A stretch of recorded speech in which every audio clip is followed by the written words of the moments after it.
Entangled by S. M. Garratt. Read by Honey Shear. Sam's voice, Geneva Chambers. And the German bouncer, Sonny Mansell.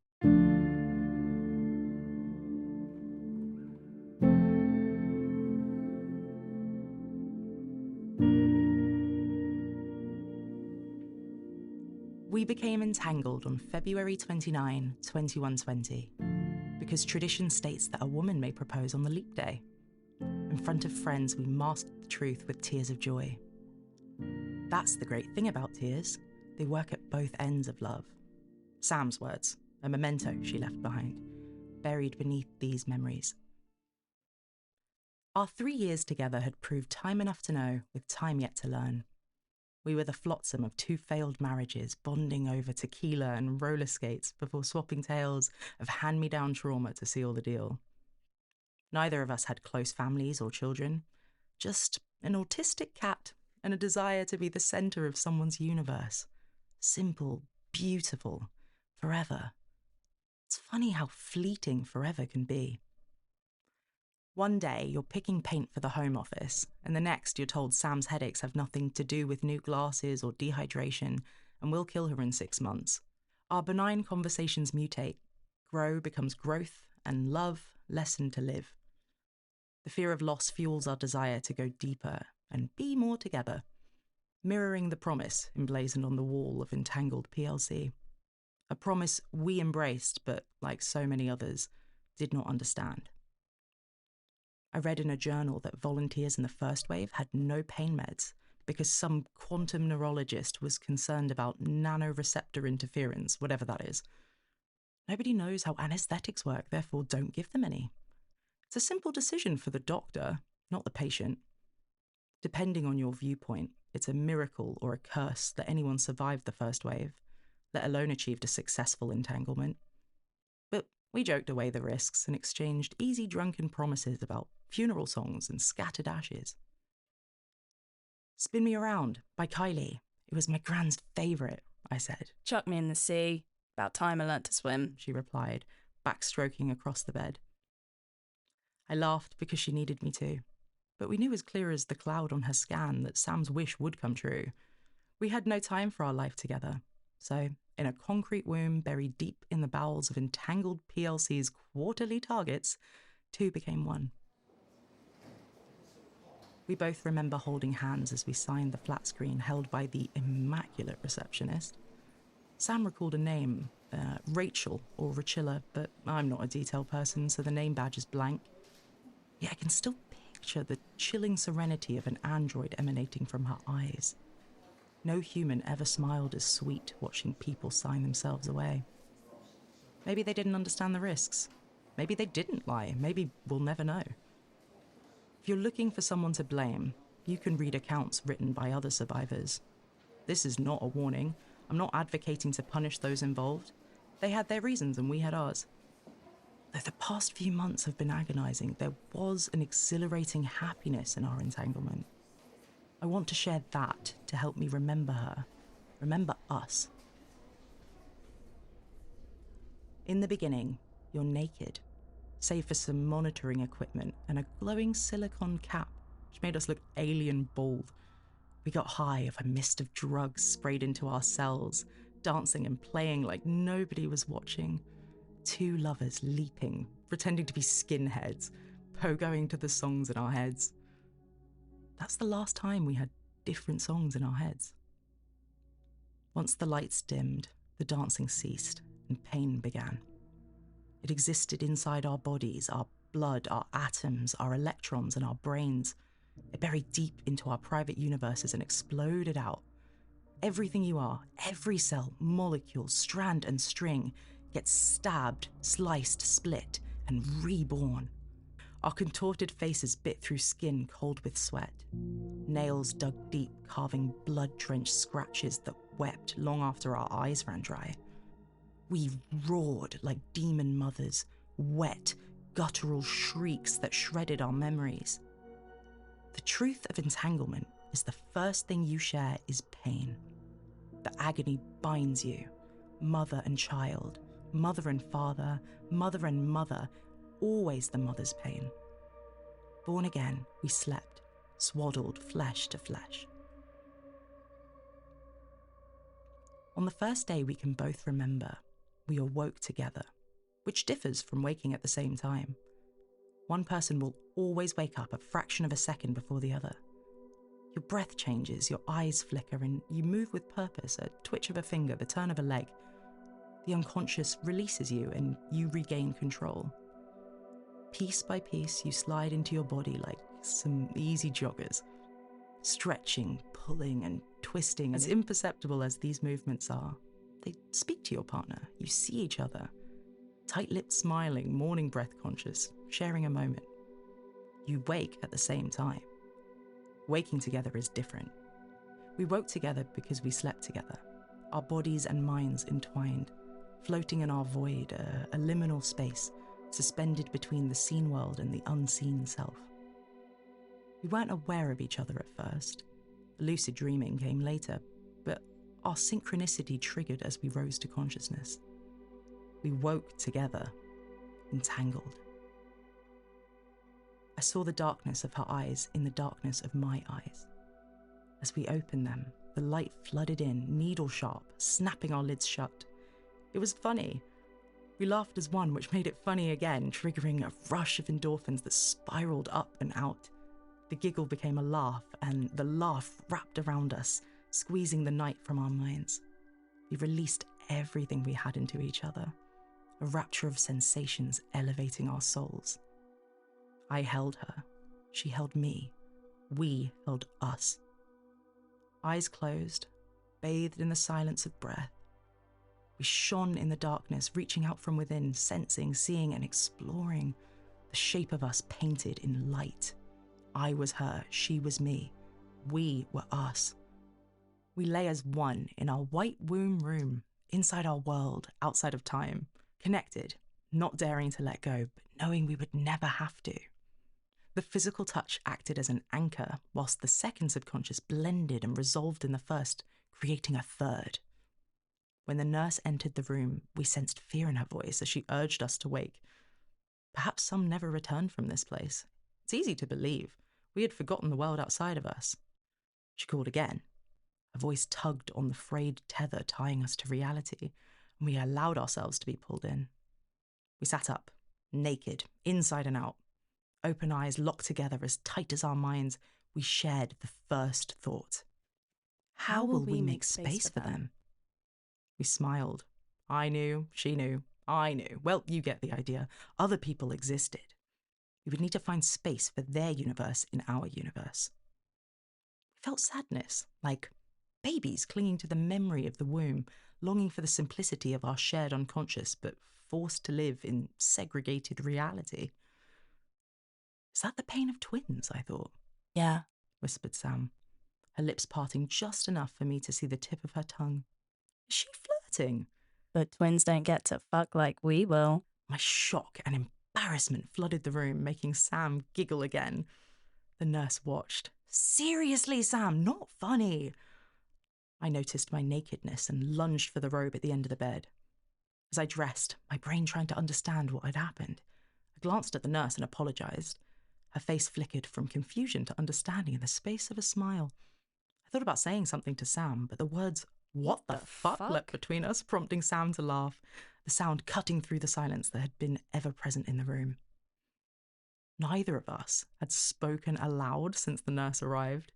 I trembled under the cotton robe, realising I would always be naked in front of Sam now. We stood apart, but inside we stood together, occupying the same space. She apologised for my embarrassment without saying a word. She touched my emotions and they dissolved away. Sam had a calmness and confidence that I envied. Now she shared that with me. I relinquished my shame and replaced it with awe and perhaps a little fear. It should have been a warning, but we didn't see it. You can't when you're swimming in the everything of the one you love.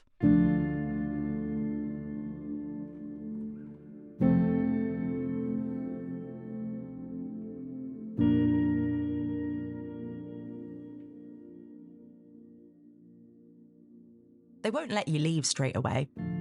We needed to learn how to live inside each other. When you sign up for this, you can't comprehend the totality of the experience, the completeness of being entangled. Our subconscious had 3 states: me, you, and us. The hardest part of the training, as they call it, was to learn how to separate these 3 states. It seemed like a strange thing to do after committing all of ourselves to the process, to compartmentalise ourselves again. But the doors, as they called them, were the only tool we had to protect ourselves. Sometimes you'll want to do your own thing. Without being crude, it's vital for a healthy relationship to have some mystery. We both agreed on that. We learnt to construct doors that allowed limited privacy. It's impossible to hide your thoughts, but you can limit exposure to physical sensations and sensory inputs. I didn't need to experience Sam going to the loo, for example, unless she chose to leave a door ajar as a joke, which never ceased to be funny to her. Shit just got real should be Entangled PLC's slogan, her words. It's weird the things I miss most about us. We accepted our lives would be very different after the procedure, and we made plans, doing everything we'd been told to do in the so-called evaluation process beforehand. We quit our jobs. Seems drastic, but it's very hard to work in a focused, concentrated way apart from each other. Companies had sprung up for entangled couples who wanted the unique perspective of 2 minds working as one. Agencies, entertainment companies, and talent managers came courting our signature. We were everything they wanted: young, attractive, fit. Exchange your privacy for money and reduce your life to an infomercial for freaks. But we didn't want to be anyone's bearded lady, and I refused to waste a minute of the time we had left together. We had the perfect plan for us. We thought it at the same time. The lack of family made leaving easier, and our small gang of close friends tried hard to understand. Some overdid it, some drifted away. Most lied with dignity. My friends blamed Sam, Sam's friends blamed me, and we let them. Everyone found it hard. They all wanted a piece of Sam before she died. I got that. But that Sam gave her entire self to me instead of them, they chose not to get that at all. We had a dinner party a few days after we got home to share the news of our imminent departure.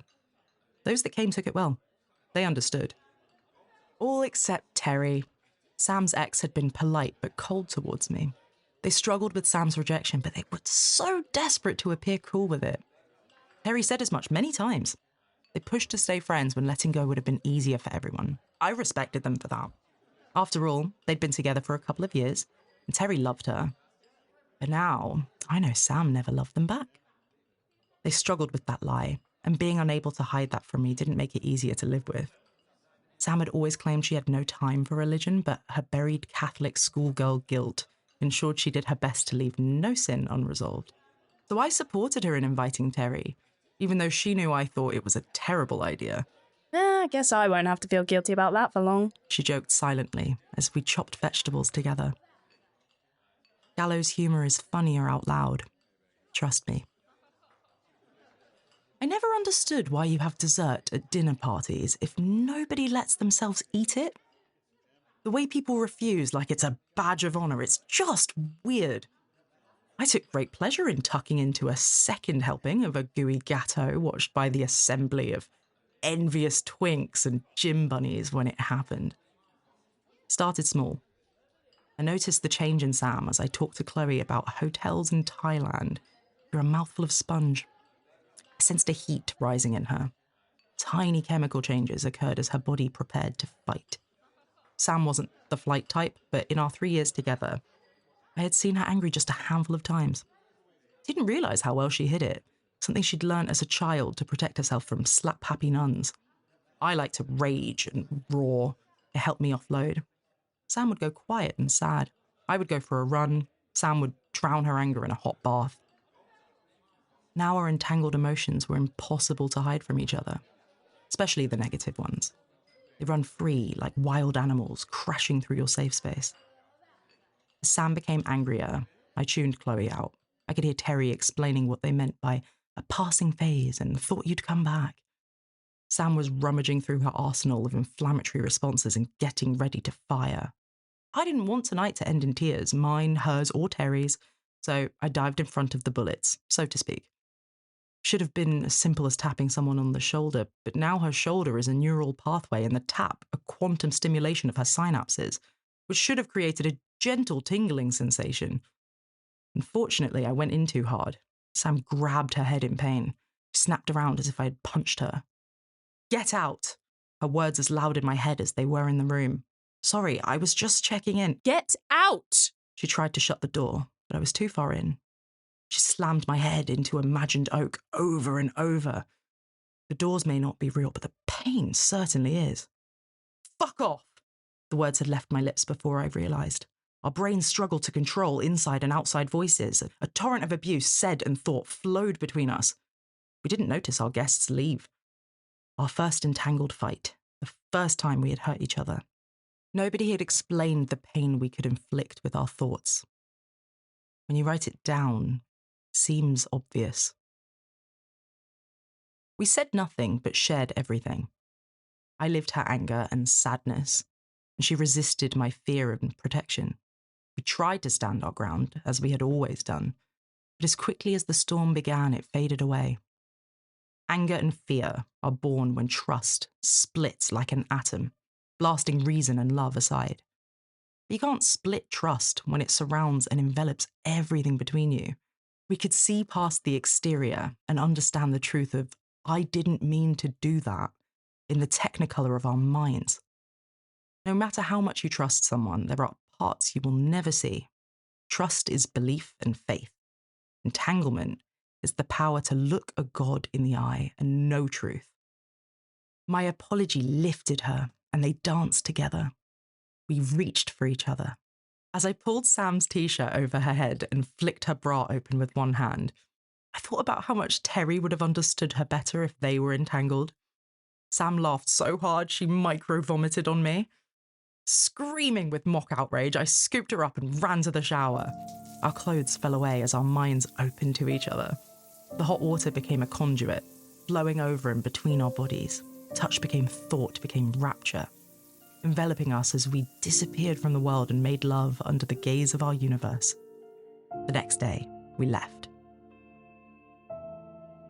We saved up some money, sold the house and the car, gave the cat to my mother, and reduced our lives to 2 rucksacks and a joint account. Our stripped-back lives made space for our entangled existence. As we prepared for our trip, we sensed the tension, stress, and worry in each other and worked together to ease them. I worried about money, and Sam worried about organisation and schedules. I got excited about the not knowing, Sam by anticipating what she knew. Our differences became understanding, became a shared reality. Jumped on a train and found ourselves in Paris in the spring. Sam had been to Paris before, but this was my first time. Everything we saw with fresh eyes. Blue skies, flowers, heels and hats. Her excitement, drawn from memories, added colour and depth to my experience.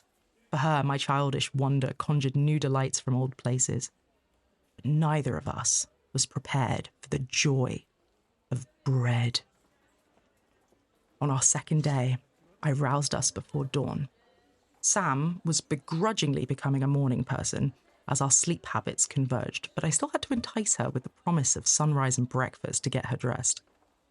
At a tiny corner patisserie, I bought a warm baguette and 2 lattes as we sat on the steps of the Sacré-Cœur to watch the sunrise over Paris. But neither of us saw it rise that day. The world slowed as I ripped off the first chunk of warm bread, dropping the white flour flesh onto my tongue. Sam was gluten-free and hadn't eaten proper bread for years. As the taste flooded my mouth, her eyes widened and she groaned, gripping my arm. I stopped chewing, afraid that I'd somehow hurt her again, but I sensed no pain. She took the bread from me, tearing a piece off, her hand trembling as she laid it on my tongue, whispering, Chew. We shared the sacrament of love on the cathedral steps. The world opened up for us. All foods were literally on the table.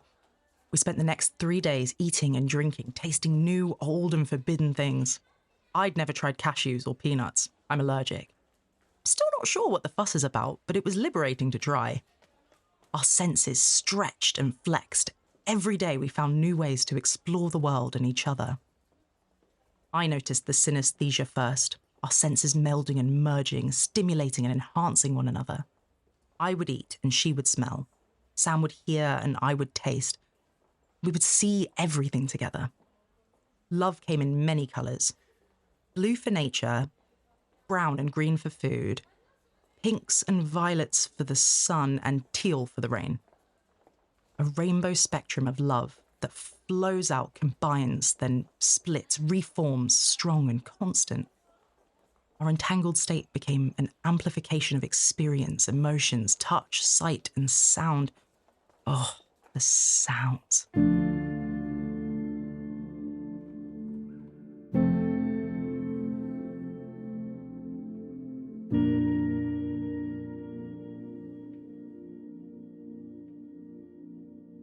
In Berlin, after a lazy morning followed by energetic drinking, we flowed into a subterranean nightclub. The lights, people, and music drew us in on a wave of sensations. We were both getting better at controlling our combined experiences, picking and choosing what to follow and what to release. Our brains adapted to the shared reality, easily switching from me to you to us. But here, in the brick-vaulted darkness, we dared to leave ourselves open, with no doors, no barriers, and no limits. Music rolled through us, enveloping, releasing, and expanding.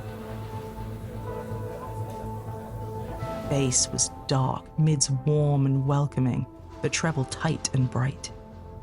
Every touch, a spark of energy, every movement, a ripple in space. Sam assured me, It's better than ecstasy. which was enlightening. I didn't know we did that. I've never been much of a raver, but Sam lived for it. She would disappear to dance all night, and I would retreat to my books and a warm bath. We had worn those differences like a badge of honour. No codependency here. But our entangled life had to be shared. If I remained at home, I would hear every beat, every brush of skin, every stolen look. You can close the doors, but you can't stop the music. I hung back, which was fine for the first time in my life. I was a wallflower at the centre of the dance floor. Sam was the lightning and the conductor, and I watched her dance to replay as memories for us. We were in our space when it happened. A flicker of something at the edge of our perception, a wave in our reality. I couldn't say who sensed it. It was hard to tell in the us phase. A flickering static, a tremor, but Sam pulled me away. I was with her. She laughed, arms flowing around me. A whirling dervish dancing for me and with me. I could never dance like that. I saw people watching even when they weren't. Snap again, stronger. The ripple passed between us, a wave but focused. 2 states, 1 colour. What was that, I thought? The drop! Dance, bitch! Not the drop. Something, I said, reaching out for her. As she spiraled away, absorbed by the crowd, I stepped back and reached out. The music faded to a dull throb. My senses sought the ripple again, searching through the room. I focused and refocused. A fear was rising in me, instinct telling me something was wrong. I had to protect her. Sweat covered my skin, my eyes fever hot. My head ached as I pushed out harder, creating ripples of my own, tendrils of colour searching for danger. I didn't see Sam stop dancing. My focus was so strong she had ground to a halt. Where was it? What was it? Somebody was shouting, Sam was shouting. The crowd had parted. Sam was on her knees. Her nose was bleeding, her eyes bloodshot and wide with pain. A giant security guard rushed in, gathering her up like a fallen peasant girl in a Viking raid. I froze in fear as he took her outside, struggling to reel my senses back in. Help me. She sounded so far away. My feet started moving. I pushed through the writhing masses and slammed the fire exit open to find Sam lying on the floor. Her head rested on the security chief's rolled-up bomber jacket. Sam! I fell to my knees beside her. A massive hand gripped my shaking shoulder. Tattoos led my eye to a red beard and a pierced lip. The hoop bounced wildly as the Viking made sounds at me. Sind Sie eine Freundin? Was hat sie eingenommen? The words made no sense. Sam spoke German, so I understood everything without thinking. She'd been my translator. She wasn't there. She wasn't there. I grabbed her and held her. I needed to feel her next to me. Her body was hot and shaking, her mind a cold, collapsing vacuum. Wissen Sie, ob sie etwas getrunken hat? Sie sieht aus, wie jemand ihr Getränk mit einem Betäubungsmittel versetzt hat. Okay? Riddled the security guard with as much English as I had German. I don't understand. Help her, please. Ambulance. Call an ambulance. Ambulance, he understood. I squeezed her hand as we sirened through the early morning streets, my grip trying to wrench our shared consciousness back. They gave Sam oxygen, and the chemistry subdued the physics long enough for me to connect. Our hearts had been beat for beat since we became entangled. The slightest change, another part of our sensory experience. A rhythm was an erratic tango, creating a violent, shifting, vertiginous sensation as I matched her. Once inside, I could not find enough of her to hold on to. Her ephemeral thoughts melted away as quickly as they appeared. I fought my urge to flee the void, brushing aside the colours of her fear to paint a safe space for her. As I worked, I called to her, a siren at the edge of her consciousness, willing her back from the brink. Outside of us, the paramedic struggled to make sense of the images on his monitors. Her brain patterns were triggering alarms that didn't match her physical condition. He grabbed me, and his world slammed into mine. "What?" was all I could manage. "You okay?" He put his thumb up. Would be comical in another world, in another life. He had no idea what he was dealing with. "Entangled," I said. The word hung between us. His eyes widened with fear as a wave of white, prickly heat enveloped me. "Scheisse," was all he managed before his face liquefied, followed by a nausea that threatened to consume me. I was being dragged into the singularity consuming our universe. "Tumour." I waved a finger towards the shadowy mass on the three-dimensional scan he was trying to make sense of. "Because of it?" "No, before. It's why." It struck me again. A wave through my thoughts, again a tremor, again an aftershock, again a final mind-shattering force pushing me down, crushing our connection. Us was being dismantled, the bonds built over days ripped apart by violent, unstoppable entropy. We were dying. Sam was tearing us apart, destroying us to protect me. Turbulence shook my mind as it struggled to shape a reality I could survive in. Pain shattered my sight, muscles constricted, arms twisted, claw-bent knife fingers tore my body from the world, and I fell. Silence. Darkness. Black over black ripples emanate from me. Echo waves rebounding, empty of light, empty of hope. I rise and fall with them, void over void. What happened? I heard her voice. I tried to open my eyes, but they were beyond my reach.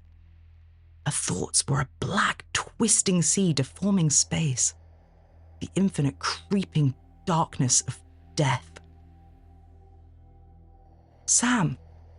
Sam?"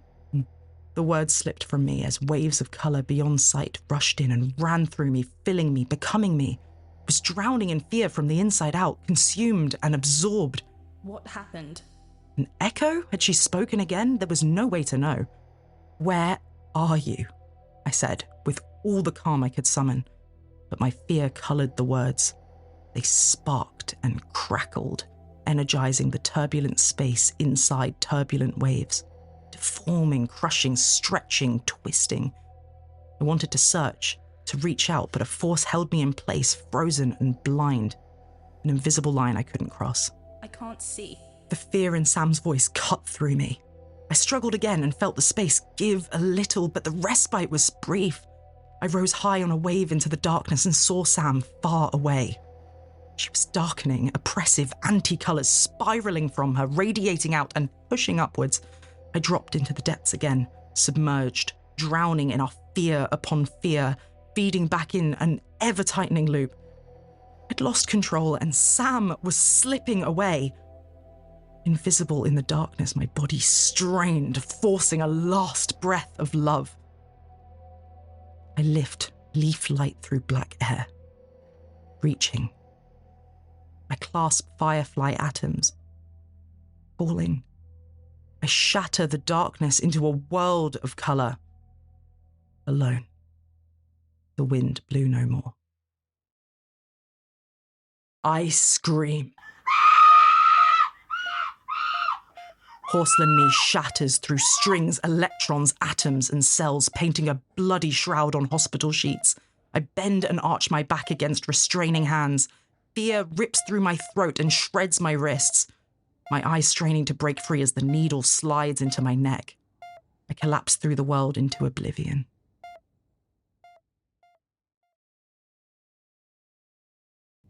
Soft steps. Fading.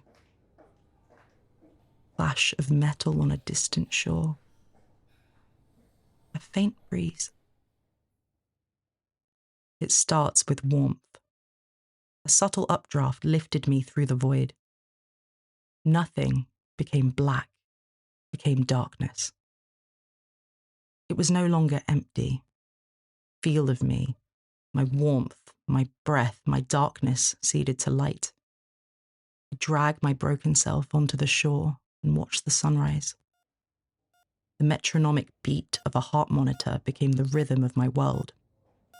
I rebuild my senses slowly until I'm ready to reach out.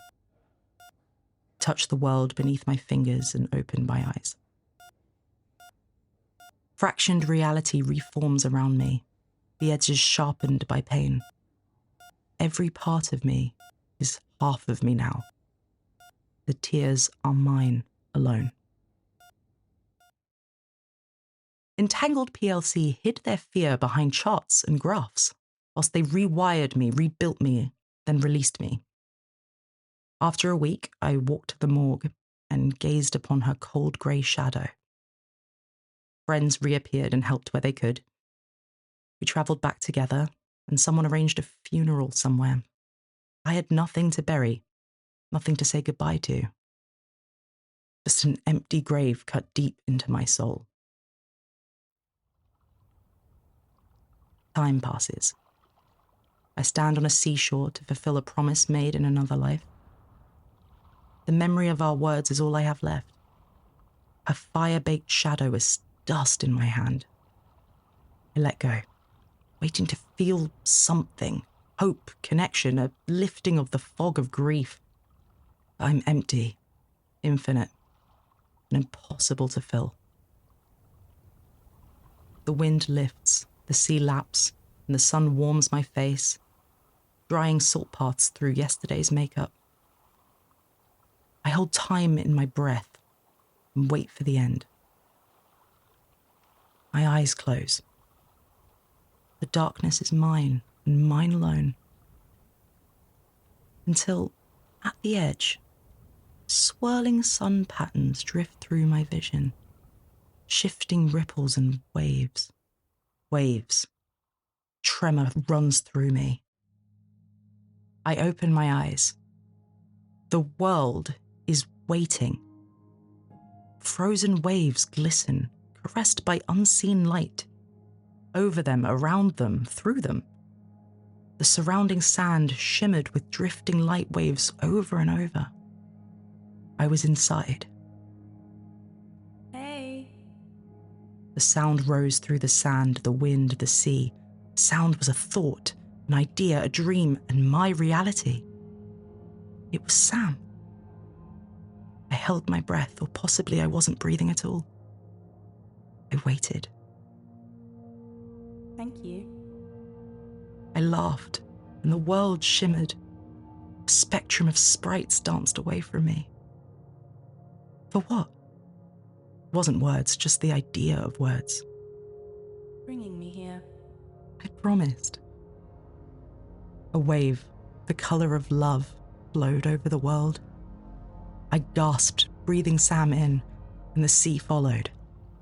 She washed over me and threw me in the sun, the air and sand, every measure of light and warmth, every tremor of sound, in every cell, atom, electron and string, and I knew we were entangled forever.